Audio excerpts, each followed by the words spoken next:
Hello दोस्तों, नमस्कार। RP Hindi कहानी में आपका बहुत बहुत स्वागत है।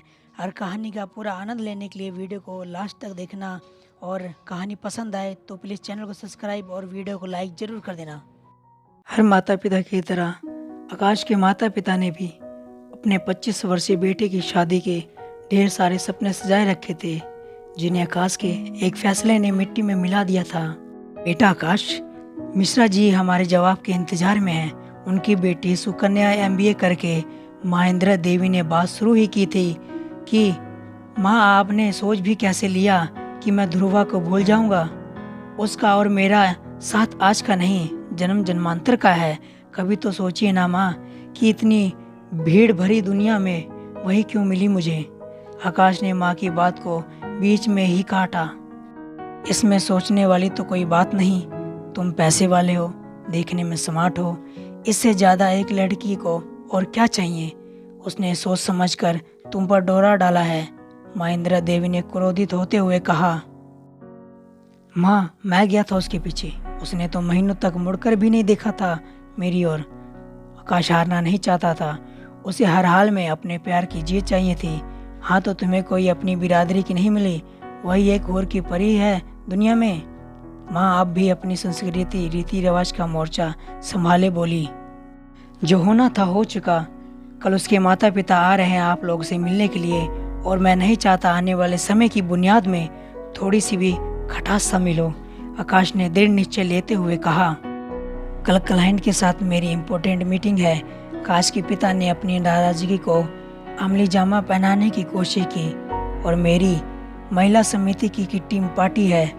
माँ ने मोबाइल में आंखें गड़ाते हुए कहा। समझ गया, आप लोग किसी भी हाल में ध्रुवा को नहीं अपनाने वाले, लेकिन मैं भी कह देता हूँ, आने वाली परिस्थिति के जिम्मेदार आप लोग ही होंगे। आकाश का चेहरा गुस्से से तमतमा रहा था।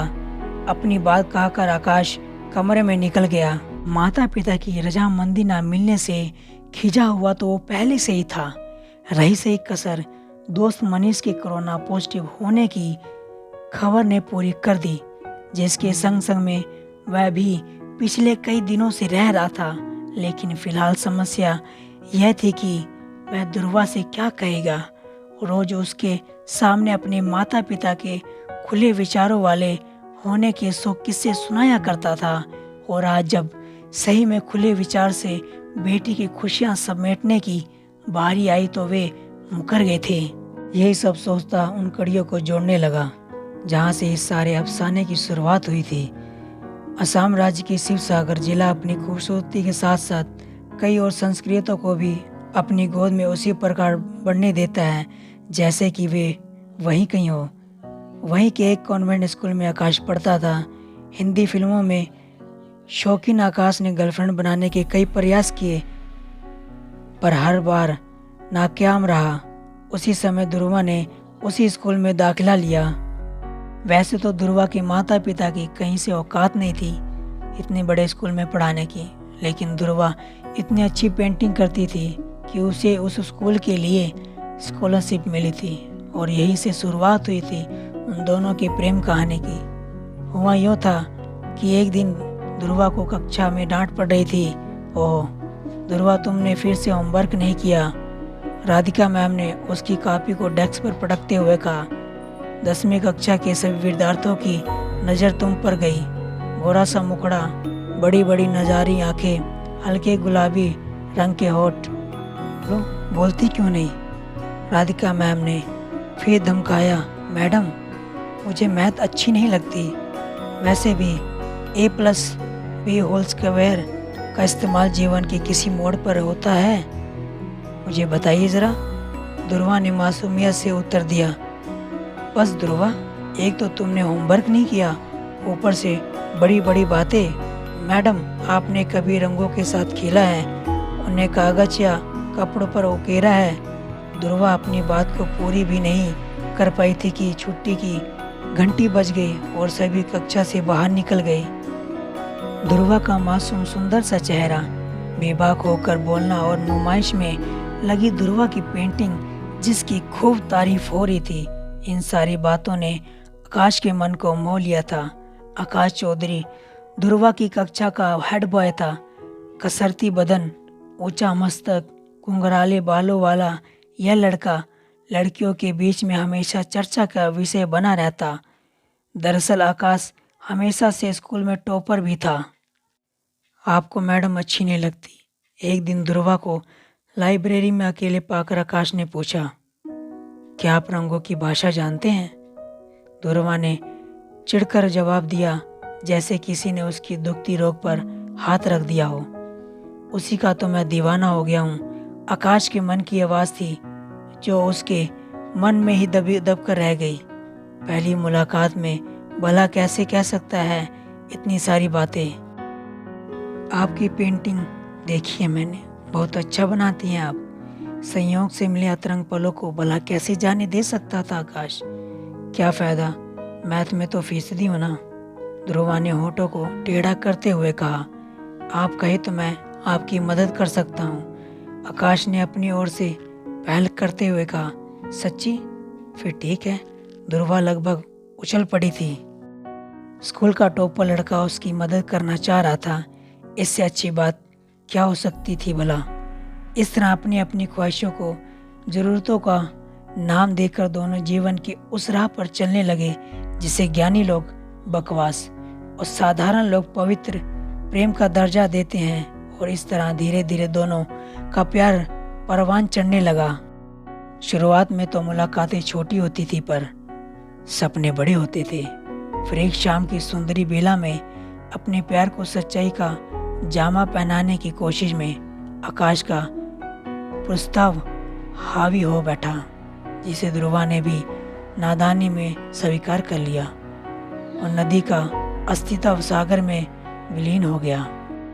इस संपन्न के सिलसिले को रोकने की कोशिश दोनों में से किसी ने ना की। नतीजा यह निकला कि ध्रुवा अपनी पढ़ाई भी संपन्न कर पाई। उसे अपने गर्भवती होने का पता लग चुका। उसने आकाश को बताने की तनिक भी देरी न की।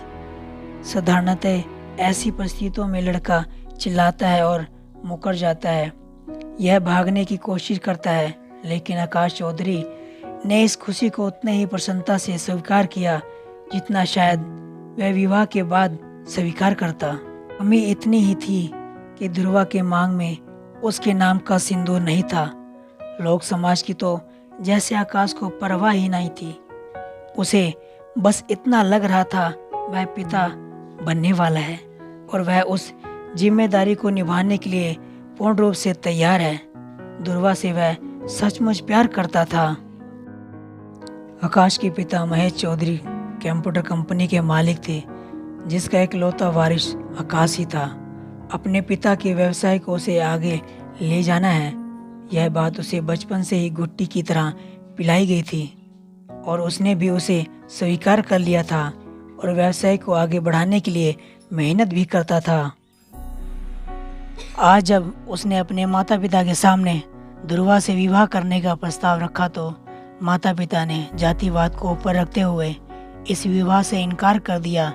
अब चिंता की लकीरें आकाश के माथे पर खींचने लगी थी, क्योंकि इकलौता बेटा होने की वजह से उसे लगता था वह जो चाहेगा माता पिता उसके लिए साहस इजाज़त दे देंगे, लेकिन माता पिता ने साफ इनकार कर दिया। फिर भी उसने कदम पीछे नहीं किए। देर सवेर माता पिता मान जाएंगे, यह सोचकर कुछ दोस्तों की मदद से शादी करने का फैसला लिया और मन ही मन ध्रुवा को दुल्हन के जोड़े में देख मुस्कुराने लगा। 24 मार्च की शाम को आकाश ने ध्रुवा को फ़ोन किया। बस कल भर की देरी है, फिर हम दोनों और हमारा मुन्ना।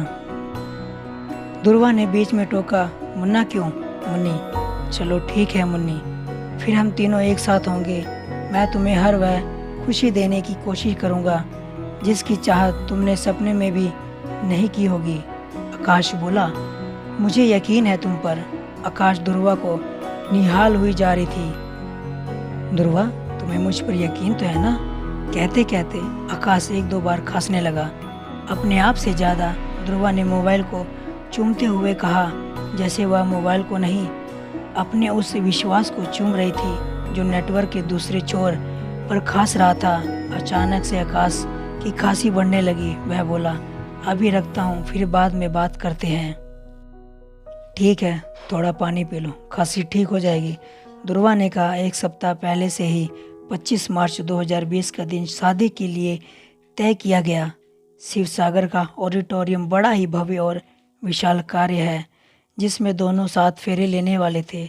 सब कुछ योजना के मुताबिक चल रहा था, लेकिन नियति ने अपनी अलग नीति बनाई थी, जिसके बारे में किसी को कुछ पता न था।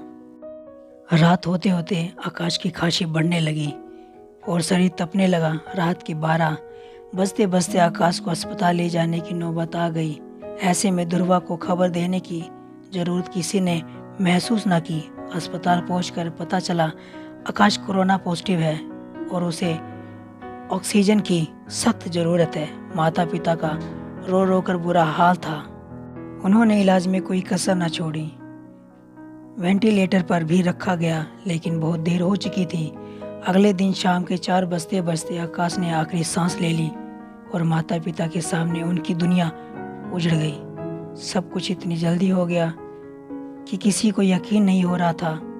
जिस वक्त 7 फेरे लेने का समय था, उस वक्त उसके पिता उसे मुखियागिनी दे रहे थे।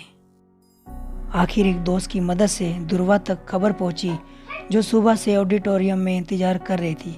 आकाश के मोबाइल पर कई बार कॉल की, जो आकाश के घर में बेड के साइड की टेबल पर रखा था।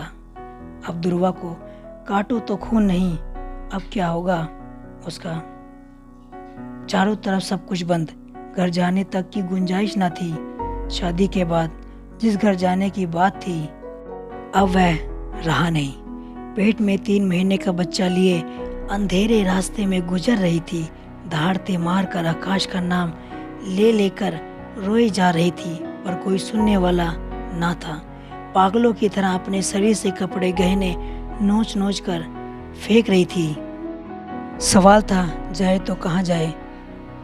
इसी कसम में चली जा रही थी।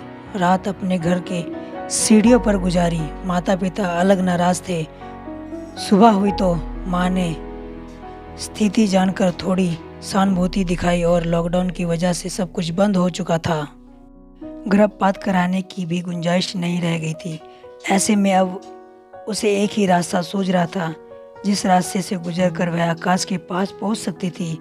उसने दिल पर पत्थर रखते हुए वही रास्ता चुन लिया। बस सही तरीका अपनाकर अंजाम देना चाहती थी। कहते हैं मृत्यु जब तक बाहें ना फैलाए तब तक कोई अपनी मर्जी से उसकी आगोश में नहीं जा सकता, और वही हुआ। हर कोशिश नाकाम रही। अकेली जान होती तो रोज चिल्लाकर रह लेती, लेकिन उसकी कोख में आकाश की निशानी पल रही थी और उसके साथ वह कोई नाइंसाफी नहीं होने देना चाहती थी। अगली सुबह उसने थोड़ी हिम्मत जुटाई, दृढ़ निश्चय किया और माता पिता को साथ लेकर आकाश के घर पहुंची। निकलते समय बैग में जीवन को ख़त्म करने की सामग्री भी रखना ना भूली। वॉचमैन ने गेट पर ही रोक दिया। ध्रुवा जो ठान कर आई थी, उसे अंजाम दिए बगैर वापस जाना नहीं चाहती थी। उसने एक कागज के टुकड़े पर लिखा था, माँ आप अपना इकलौता बेटा तो खो चुकी हैं, कम से कम उसकी आखिरी निशानी तो बचा लीजिए। आकाश के माता पिता जो बेटे को खोकर अपने लिए जीने की वजह खो चुके थे, इस कागज के टुकड़े को पढ़ते ही दौड़कर बाहर आए। कहने के लिए शब्द नहीं थे। सभी के आंसुओं ने अपनी अपनी बात कही। इंदिरा देवी का जातिवाद बेटे को खोकर खामोश हो चुका था। ध्रुवा को घर के अंदर लेते वक्त सभी ने आकाश को अपने आसपास महसूस किया, जैसे उनका बेटा लौट आया हो।